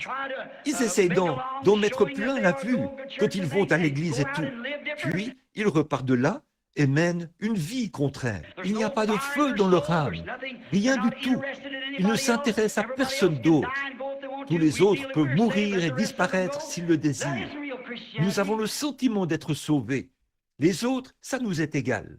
Ça, ce n'est pas le vrai christianisme. Le christianisme, c'est d'aller à la recherche des perdus, d'aller chercher ce frère, de faire quelque chose à ce sujet. Pourrons-nous rester les bras croisés, même si nous prétendons être sauvés?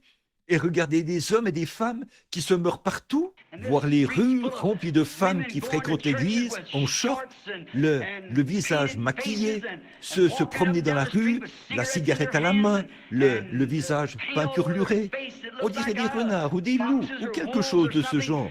Et des hommes qui se promènent dans la rue, qui adhèrent à des églises et des choses de ce genre.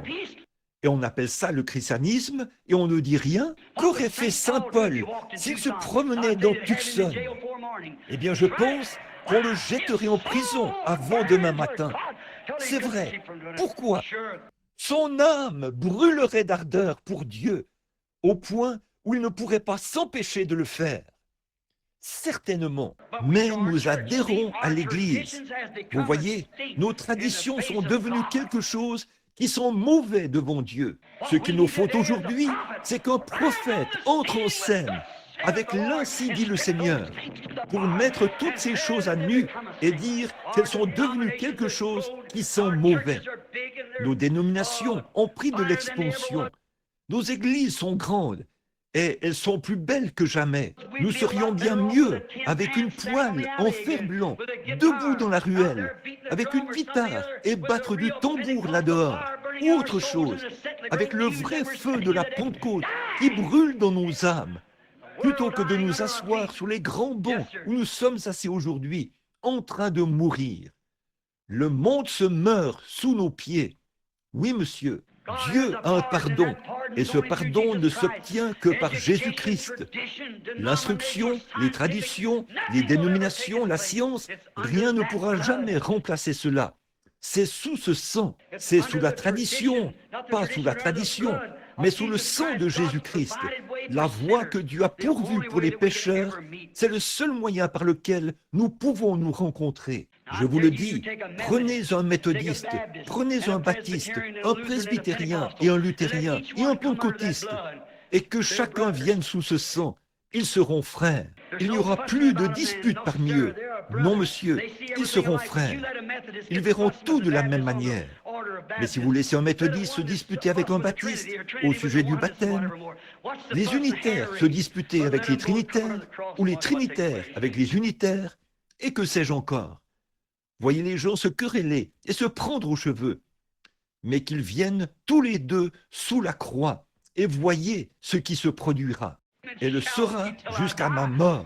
Alors, dans un chant plus noble, plus doux, je chanterai la puissance de ton salut, quand dans la tombe, le murmure de ces pauvres lèvres balbutiantes.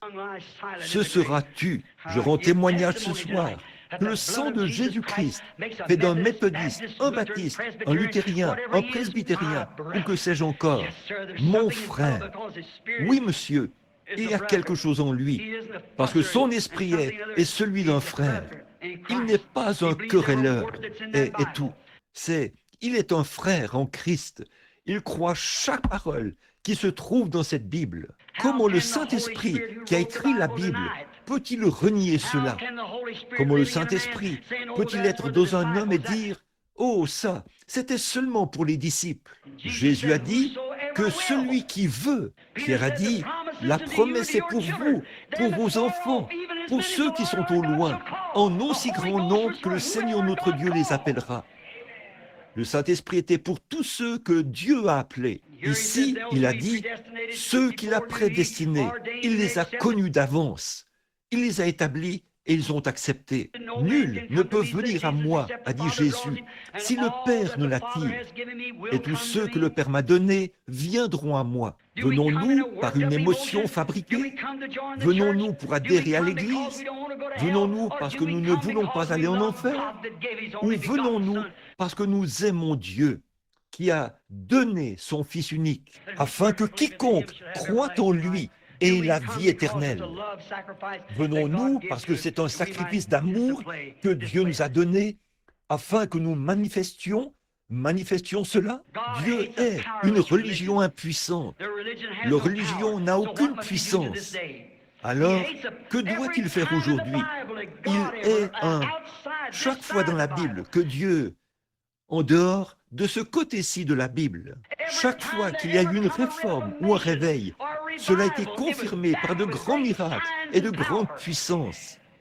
Quand Luther est venu sur la scène, quand Wesley est venu sur la scène, quand tous les réformateurs, Sankey, Finney, Knox, Calvin, quels qu'ils soient, là où ils allaient, la puissance était manifestée. Là où Dieu se trouve, il est surnaturel.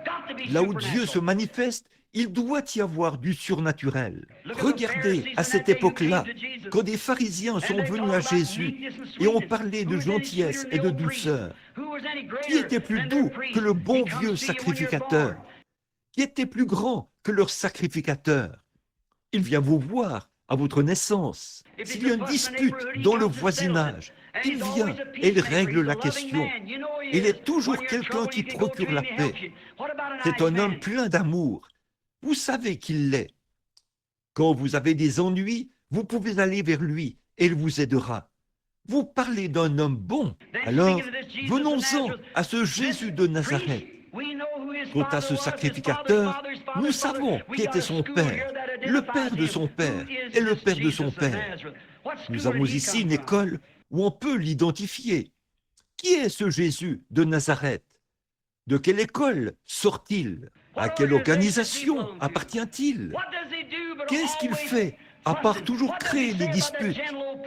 Que dit-il de votre bon vieux sacrificateur? Il est du diable, a dit Jésus. Vous êtes vous avez pour père le diable, et vous ferez ses œuvres. Pouvez-vous imaginer cela? Il est allé dans le temple, à regarder les gens avec colère, à renverser les sacrifices que Jéhovah exige. Et c'est écrié, il est écrit, la maison de mon père est une maison de prière. Et vous en avez fait une caverne de voleurs. Que ferait-il aujourd'hui s'il venait dans nos églises modernes? D'autres tables seraient renversées, d'autres bancs seraient renversés, car il les mettrait en pièces. C'est vrai, ce serait la même chose. Ne voyez-vous pas? Jésus est très scripturaire. Il était la parole. Il n'avait pas besoin d'écrire quoi que ce soit. Il était la parole. Il était la parole vivante. Et les gens ne reconnaissent pas cela. Et aujourd'hui, comment un homme peut-il, selon le principe que Jésus a promis ces signes au monde entier, et cette bénédiction au monde entier, et que le Saint-Esprit viendra exactement comme il l'a fait au début, sur tous ceux que Dieu appellerait. Comment un homme peut-il prétendre être chrétien et nier cette parole, puis dire qu'il a en lui le Saint-Esprit? Le Saint-Esprit ponctuera chaque parole de Dieu d'un Amen.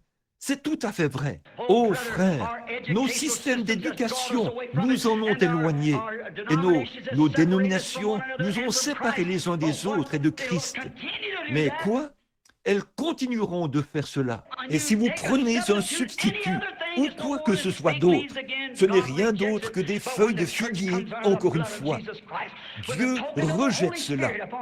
Mais quand l'Église vient sous le sang de Jésus-Christ, avec le signe du Saint-Esprit sur les gens, alors vous verrez de nouveau la communion entre les frères. Vous verrez une Église remplie de puissance. Vous le verrez. Dieu est une religion impuissante. Il faut qu'il y ait de la puissance. Certainement. C'est la puissance qui sauve l'homme du péché. C'est la puissance qui peut accomplir des signes, des prodiges et des miracles, comme Jésus-Christ l'a promis. À l'époque, les gens se sont dirigés droit vers la parole de Dieu. Ils y ont cru. Ils ont touché la cible. Dirigez-vous de la même manière, droit vers la parole de Dieu. Vous toucherez de nouveau la cible. Certainement, parce qu'il est le même hier, aujourd'hui et éternellement. Dieu n'aime pas une religion impuissante. Dieu ne veut pas de ça. Dieu veut agir. Dieu veut montrer qu'il est vivant.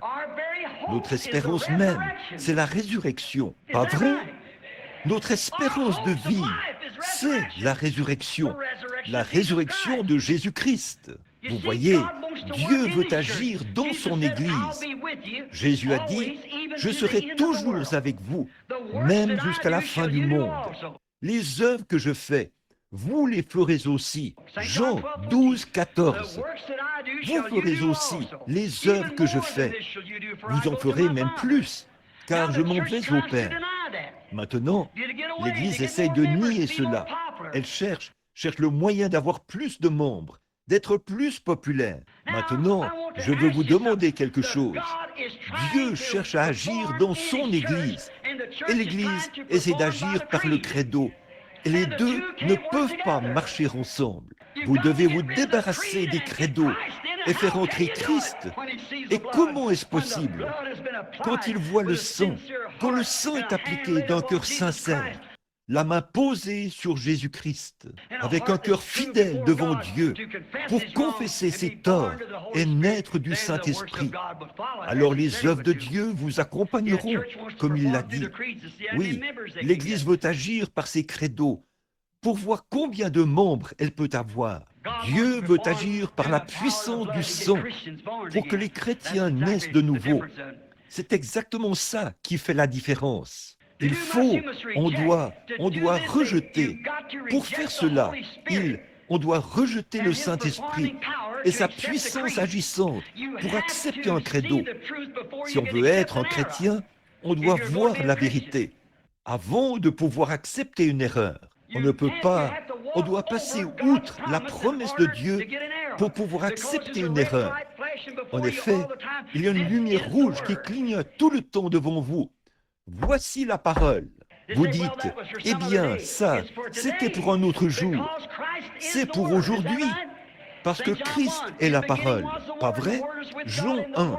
Au commencement était la parole, et la parole était avec Dieu, et la parole était Dieu. Et la parole a été faite chair, et elle a habité parmi nous. Et la Bible dit, il est le même hier, aujourd'hui et éternellement. Donc, si Christ est la parole, chaque promesse est vraie. Et c'est la même chose hier, aujourd'hui et éternellement. Forcément, il faut une foi née de nouveau pour croire cela et le faire agir. En fait, c'est impossible d'y arriver par les traditions. Ça ne marchera pas. Il faut passer par le sang. C'est sûr et certain. Après qu'Ésaïe a dit à Israël que par leur tradition, ils avaient souillé leur substitut, un autre prophète est apparu. Avant de terminer, un autre grand prophète est entré en scène, c'était Jean qui baptisait. Bon, il les a dirigés vers un agneau qui ferait l'affaire, non seulement pour Israël, mais pour toute la race déchue d'Adam. Il a dit qu'il y aurait, Dieu allait envoyer un agneau, et cet agneau serait pour les gens des nations, pour les Juifs et pour tous ceux qui viendraient. Il n'a pas fallu longtemps pour que l'agneau soit cloué à la croix de son autel. Son sang a été versé. Le Saint-Esprit est revenu.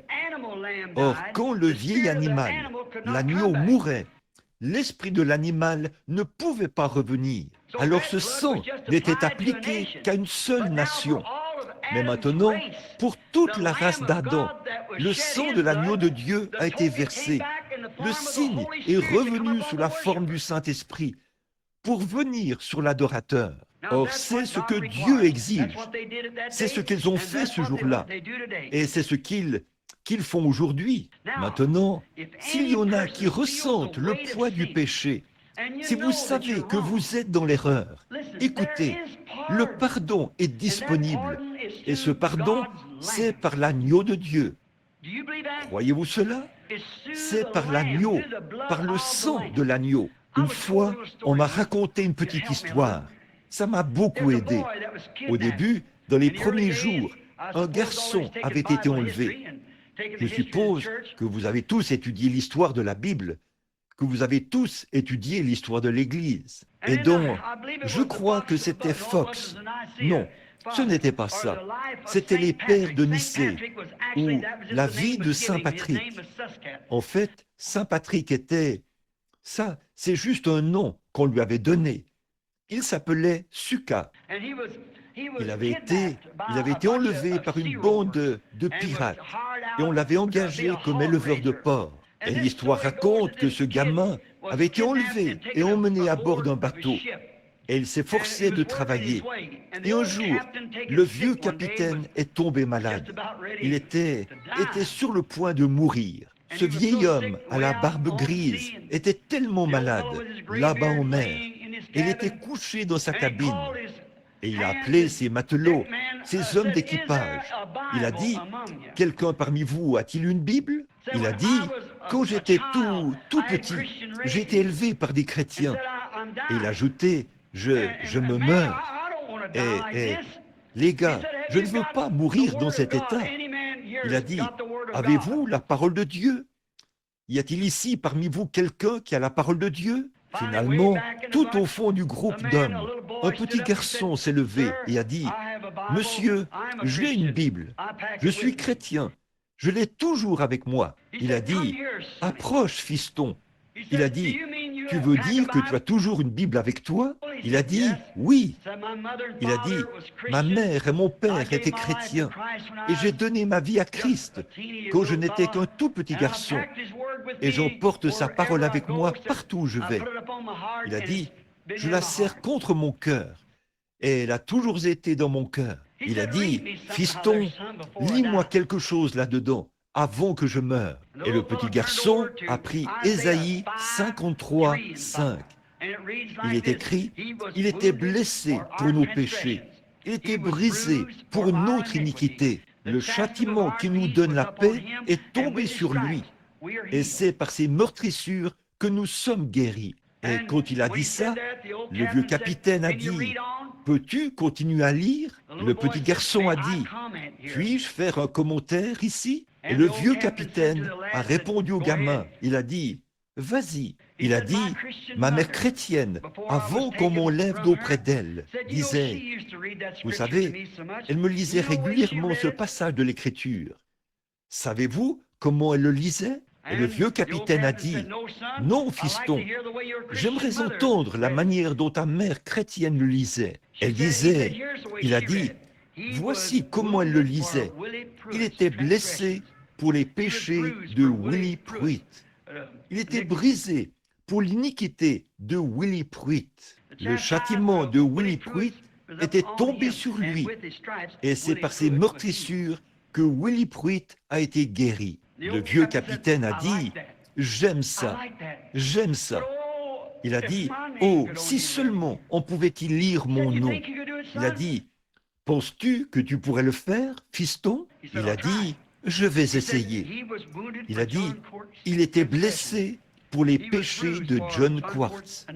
Il était brisé pour l'iniquité de John Quartz. Le châtiment qui donne la paix à John Quartz était tombé sur lui. Et c'est par ses meurtrissures que John Quartz a été guéri. Des larmes coulant sur sa barbe. Il a dit, apportez-moi mes vêtements. Jésus-Christ m'a guéri. Je lui donne ma vie. Voyez? Oh, mon ami, si seulement vous pouvez lire votre nom là-dedans. Oh, si je peux lire mon nom. Il était blessé pour les péchés de William Branham. Il était brisé, pas l'Église, pas seulement, pas le credo, mais il était brisé pour mon iniquité. Le châtiment qui me donne la paix est tombé sur lui. Et c'est par ses meurtrissures que William Branham a été guéri. Oh, si seulement nous pouvons lire notre nom dans l'Écriture et que nous sommes vraiment sérieux, c'est ce qui produit cela. Y lire notre nom produit l'acceptation, le pardon, car c'est là que nous nous rendons compte qu'il était blessé pour nos péchés, il était brisé pour notre iniquité. Autre chose, nous voyons dans Hébreux 9, 11 que le pardon produit la pureté. L'adorateur n'a plus aucune conscience du péché et il s'est purifié de ses traditions mortes.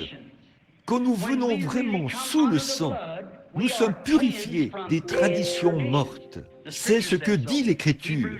Hébreux 9. Regardez bien. Purifiez votre conscience des traditions mortes. Alors, si vous le faites, oubliez que vous êtes baptiste, oubliez que vous êtes méthodiste, oubliez que vous êtes pentecôtiste, ou quoi que ce soit d'autre. Oubliez ces traditions mortes et venez au sang. Venez à cela, lisez votre nom là-dedans. Alors faites ceci. Et ensuite, venez à la table de communion. Ensuite, voyez qui a raison et qui a tort. Si ce sera une communion fermée ou pas. Voyez si vous pouvez exclure votre frère.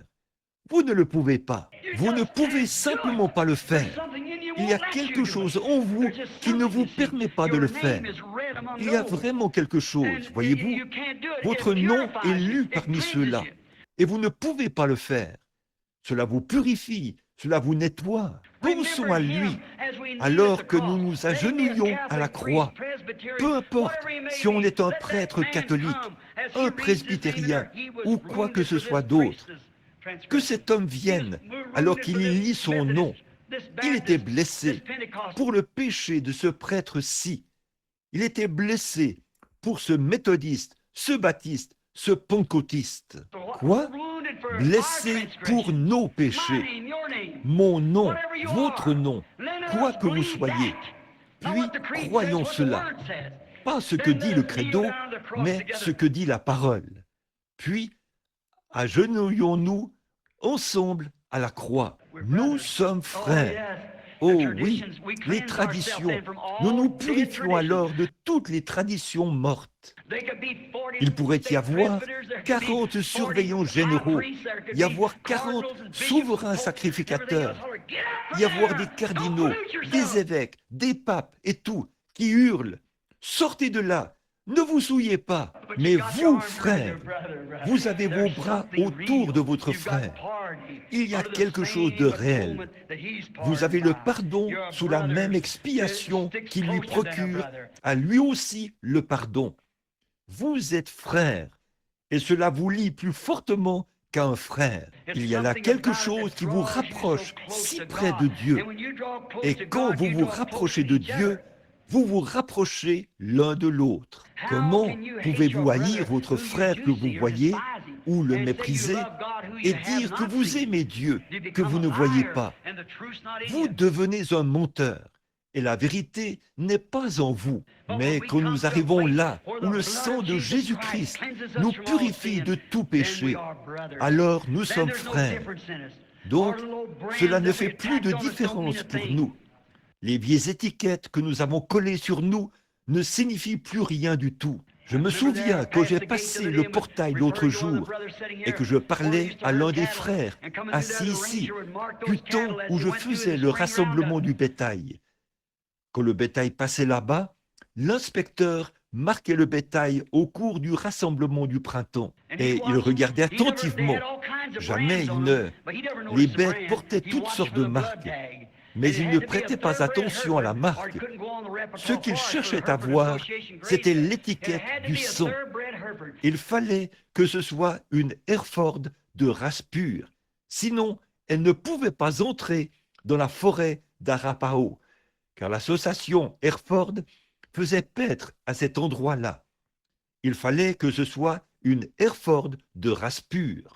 Je pense qu'il en sera de même au temps de la fin. Il ne dira pas « Êtes-vous méthodiste? Étiez-vous baptiste ?» C'est la grande question aujourd'hui. Qu'êtes-vous? Êtes-vous méthodiste? Baptiste? J'ai dit non. Qu'êtes-vous? Un presbytérien? Un luthérien? Un nazaréen? Un pentecôtiste? Non. Qu'êtes-vous? Un chrétien. Un chrétien. L'étiquette du sang, vous voyez, sous le sang. Cela signifie que chaque frère, chaque sœur qui est sous ce sang est mon frère, ma sœur. C'est avec une sincérité très profonde, là, devant Christ, que nous, le sacrificateur, le prédicateur, et que sais-je encore, posons les mains sur notre sacrifice et disons, nous sommes des pécheurs coupables. Nous ne sommes pas dignes de ta miséricorde, ô Dieu. Mais tu as envoyé ton Fils mourir à notre place, et nous l'acceptons gracieusement. Oh, nous sommes donc frères. Fini les vieilles querelles. Tout est terminé. Nous avons été sincèrement pardonnés. On repart pardonné et purifié du péché, purifié de la tradition. Les choses anciennes sont passées. Fini les vieilles querelles. Les baptistes, les méthodistes et les presbytériens sont tous purifiés par le même sang et nous devenons frères.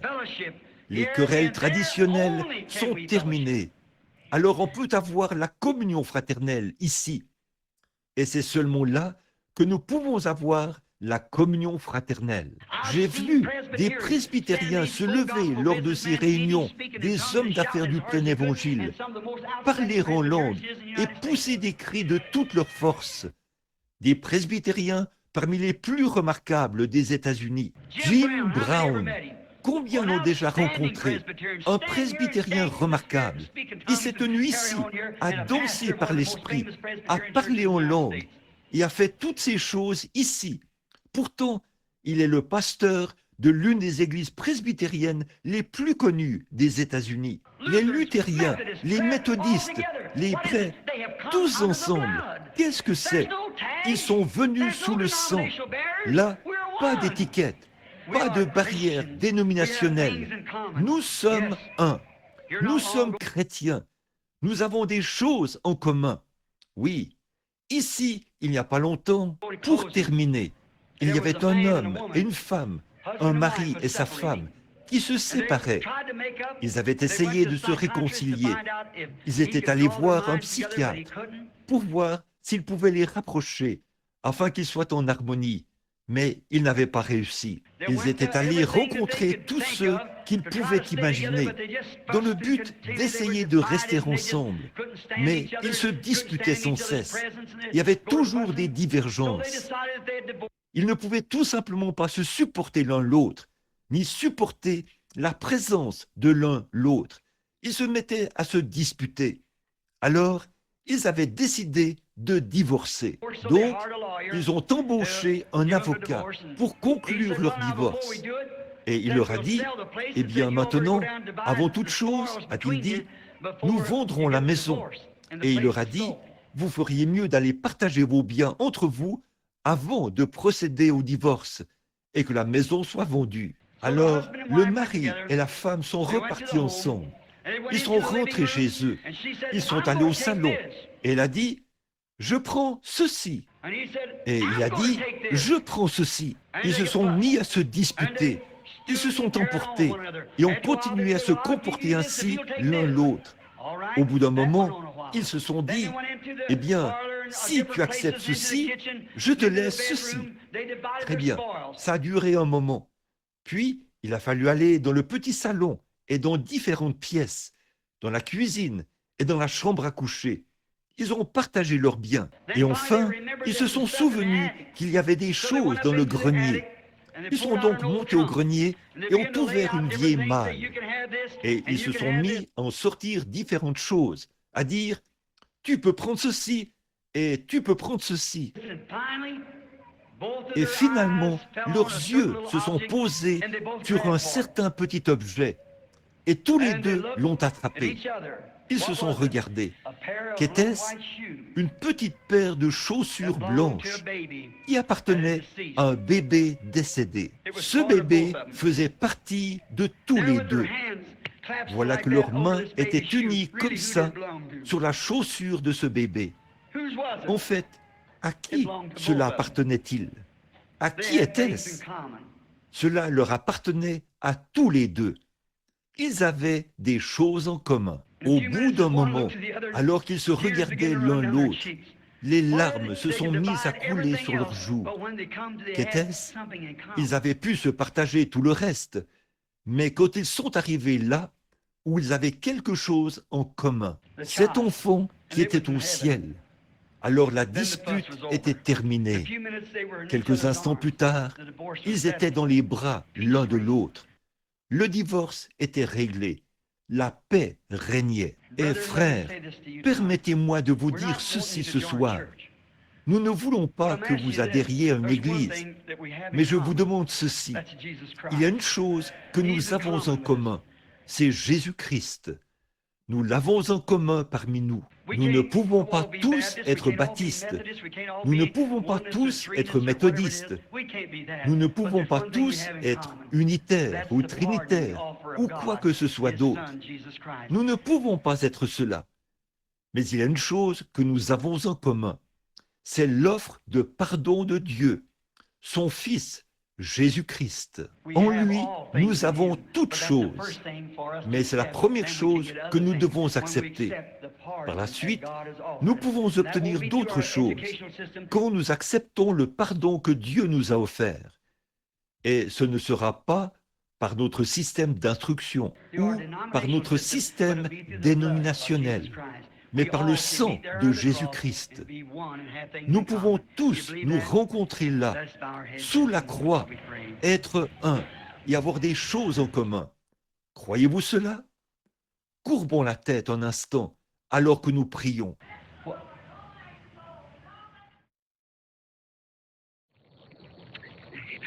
Amen. Avec nos têtes inclinées et certainement les cœurs aussi. Maintenant, courbons nos cœurs un instant, en même temps que nos têtes, en disant, Seigneur, alors que j'ai le cœur incliné maintenant, au sujet de toute ma tradition, ai-je raison ou tort? Puisse le Saint-Esprit sonder le cœur maintenant.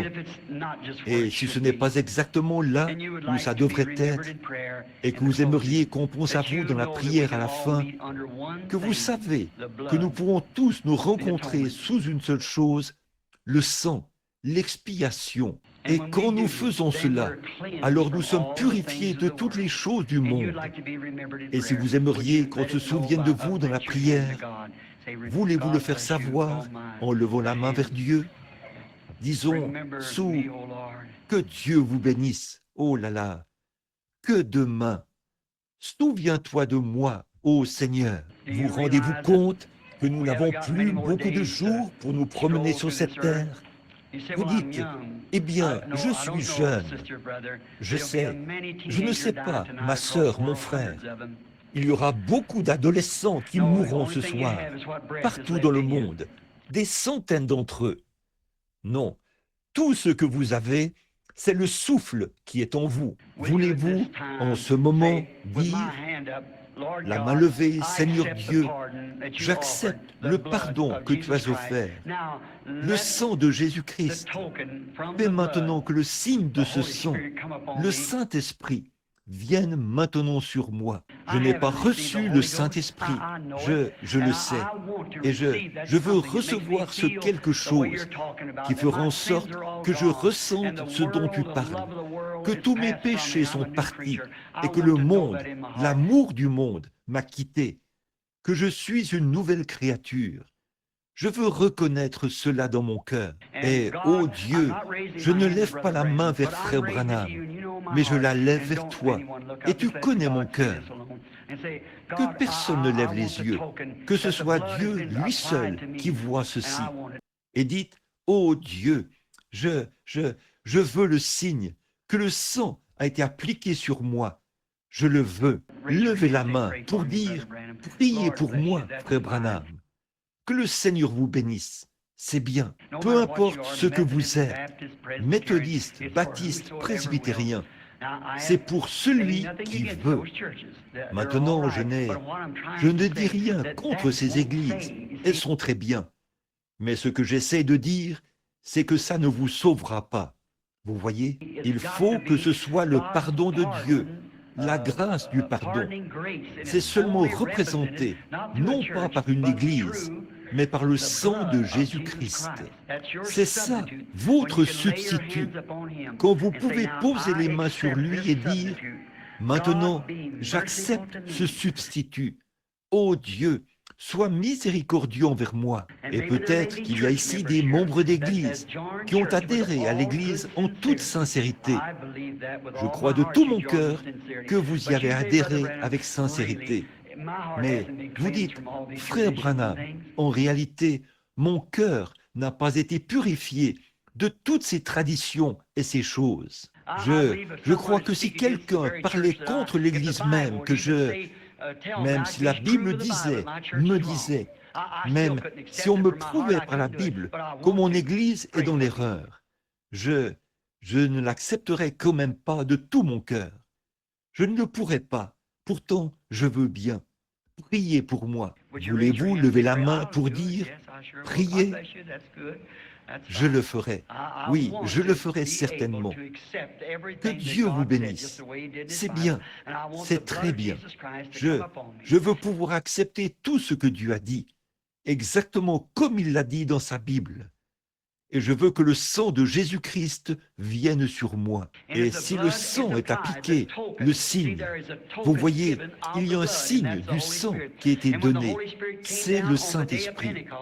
Et quand le Saint-Esprit est descendu, le jour de la Pentecôte, vous savez ce qu'il a fait aux gens. Et chaque fois qu'il viendra sur les gens, il fera exactement la même chose. Pierre a dit, car la promesse est pour vous, pour vos enfants, pour ceux qui sont au loin, en aussi grand nombre que le Seigneur notre Dieu les appellera. Cette même promesse. Si une pièce de 10 cents est une pièce de 10 cents ici, alors c'est une pièce de 10 cents là-bas. Ça l'est, partout où cela se trouve. C'est une pièce de 10 cents. Si ceci est un diamant ici, c'est un diamant là-dedans. Si ceci est une maison ici, c'est une maison là-bas. Et si ceci, c'est le Saint-Esprit qui est descendu le jour de la Pentecôte, c'est le même Saint-Esprit aujourd'hui. Et vous n'avez jamais trouvé cette expérience? Acceptez-la maintenant, alors que nous prions. Le voulez-vous? Notre Père Céleste, sachant que le soleil baisse rapidement, il n'y aura plus de temps. Un jour, le grand archange viendra sur la scène du temps, sortant de l'éternité, et la trompette de Dieu sonnera, et chaque homme et chaque femme fera face à ce que nous savons être la vérité, la parole de Dieu. Il doit y avoir une norme que Dieu a ici sur terre, par laquelle nous devons être jugés. Et si nous prenons la norme de notre Église, de notre dénomination, oh, combien nous passerions complètement à côté. Quelle dénomination aurait raison? Par conséquent, nous serions dans la confusion. Nous ne saurions pas quoi faire. Mais il y a une norme, c'est ta parole. Et ta parole dit, si un homme ne naît de nouveau, il ne peut même pas voir le royaume de Dieu. Autrement dit, il ne peut pas le comprendre. Il doit l'accepter par la foi et naître de nouveau. Et alors, il le comprendra. Voir signifie comprendre. Et nous prions ce soir, ô Dieu, alors que beaucoup de ces mains se lèvent ce soir, partout dans le bâtiment, des hommes d'affaires de la ville, des femmes, des garçons et des filles. Je crois qu'ils ont levé la main avec sincérité. Or, ils n'auraient pas pu lever la main s'ils n'avaient pas reconnu leur état. Et le Saint-Esprit, qui se tient auprès d'eux, leur a prouvé qu'ils ont tort et les a amenés à reconnaître qu'il leur faut se mettre en ordre. Et ils ont levé les mains vers toi, le grand Créateur, sachant qu'ils devront te rencontrer un de ces jours. Et l'ont fait avec sincérité, je crois, Seigneur. Et j'intercède pour chacun d'eux. Alors que je prie ce soir, Seigneur, j'ai confiance qu'aucune de ces mains qui se sont levées ne trouvera le repos tant que le Saint-Esprit n'aura pas rempli leur vie. Accorde-le, Seigneur. Je les réclame pour qu'ils soient les trophées de Jésus-Christ. Fais-le, Seigneur, je t'en prie. Sauve les perdus. Remplis du Saint-Esprit ceux qui ont accepté Christ. Répands-le sur leur âme, Père. Reçois-en la gloire. Jésus, tu nous as dit, nul ne peut venir à moi si mon Père ne l'attire premièrement. Et aussi, la foi vient de ce qu'on entend, et ce qu'on entend vient de la parole de Dieu. Et maintenant que la parole de Dieu a été prêchée, la foi vient de ce qu'on entend. Et ils ont été attirés, parce que la Bible dit, ceux qu'il a connus d'avance, il les a prédestinés. Et ceux qu'il a prédestinés, il les a appelés. Et ceux qu'il a appelés, il leur a donné la vie éternelle. Et maintenant, là-bas, au commencement, avant le monde, tu as mis leur nom dans le livre de vie de l'agneau. Et ce soir, le Saint-Esprit a appelé. et ils ont levé la main. Maintenant, Seigneur, donne-leur la vie éternelle. Je le demande pour la gloire de Dieu, que le Saint-Esprit descende dans leur cœur et circoncise toutes les œuvres mortes et toutes les traditions, et leur accorde le pardon gratuit, et les remplisse de sa présence, afin que dès ce jour, ils aillent l'avant dans cette heure de ténèbres, comme il en était du temps de Sodome, où les femmes au visage maquillé, l'immoralité ébranlait les nations. Ô Seigneur Dieu, puissent les hommes et les femmes s'avancer comme des flammes ardentes. Puisse le Saint-Esprit envoyer littéralement un feu saint sur eux, Seigneur, de sorte qu'ils soient tellement remplis de la bonté de Dieu qu'ils sortiront pour inviter à la croix tous les pécheurs qu'ils rencontreront. Accorde-le, Seigneur, afin qu'eux aussi puissent tomber sur leurs genoux pour trouver le pardon. Fais-le pour les méthodistes, les baptistes, les presbytériens, les pentecôtistes et pour tous les autres, Seigneur. Accorde-le. Ils sont à toi maintenant. Je les remets entre tes mains afin que tu le leur accordes. Au nom de Jésus-Christ, Amen. L'aimez-vous? Ceci n'est peut-être pas fait en suivant l'ordre. Juste un instant. Chantons ce bon vieux cantique. J'aime chanter. Vous savez, parfois, quand on prêche, on dit des choses tranchantes. Mais il y a en Galade un baume qui guérit l'âme, n'est-ce pas? Chantons ce bon vieux cantique, si vous le voulez bien. Je l'aime parce qu'il m'a aimé le premier. Connaissez-vous ce cantique? Que quelqu'un conduise cela pour moi.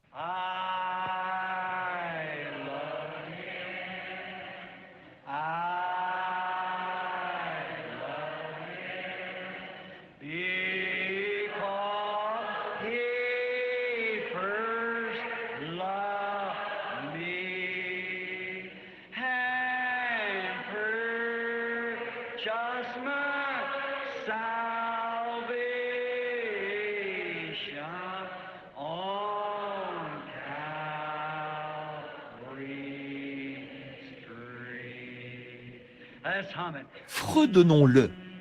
Maintenant, pendant que vous fredonnez, je l'aime. Combien y a-t-il de baptistes ici? Levez la main.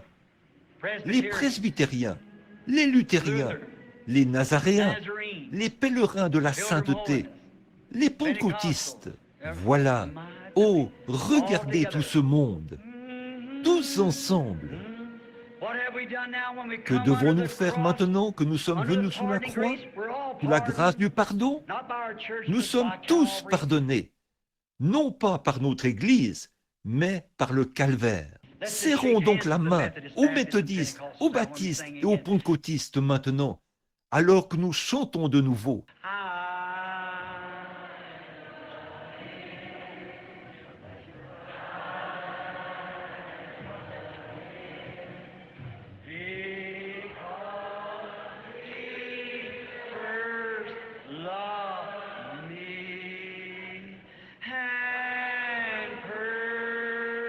Just my salvation